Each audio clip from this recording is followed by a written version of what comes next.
Saudaraku, rasa kecewa menginggapi Incheon Hongkong Live Pink Spider yang harus kalah dalam lanjutan Liga Voli Korea. Misi untuk merebut kembali puncak klasmen Liga Voli Korea 2023-2024 gagal dituntaskan dengan baik oleh pasukan Pink Spider. Tim besutan Marcelo Abodanza tersebut secara mengejutkan harus tumbang dalam laga keempat putaran ke-6 pada Jumat 8 Maret 2024. Kekalahan ini mengejutkan karena Pink Spider melakoni laga melawan Gwangju AIP Persafingbank yang merupakan tim juru kunci. Bertindak sebagai tamu, tim yang diperkuat oleh pemain legendaris Korea Selatan Kim Hyokung itu kalah dengan skor 1-3.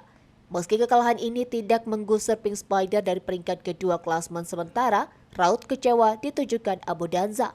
Pasalnya pertandingan ini menjadi momentum untuk menendang Suwon Hyundai INC Hillstate dari peringkat pertama. Dengan sisa laga yang tinggal sedikit, kemenangan menjadi harga mati termasuk untuk Pink Spider. Usai pertandingan, pria asal Italia itu tak segan melontarkan rasa kecewa kepada para pemainnya yang dianggap bermain buruk. Mengandalkan Kim Hyokung dan Willow Johnson, Pink Spider kurang mumpuni dalam penyerangan dan pertahanan di laga ini. Jika tidak berhasil merebut kembali puncak klasmen, Pink Spider harus berjuang lebih keras pada babak playoff. Melaju sebagai peringkat kedua klasmen, mereka akan menghadapi Daejeon Jwanjeonspor lebih dulu di semifinal playoff. Tim yang diperkuat oleh pevoli Indonesia Megawati Hangga Sri Pertiwi itu memang sedang dalam tren apik di putaran ke-6 ini.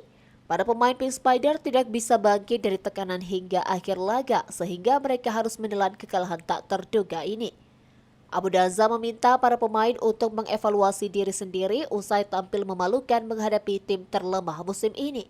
Meski kecewa, Abodanza akan mengarahkan fokusnya untuk menghadapi laga berat melawan INC Hillstate pada tanggal 12 Maret 2024.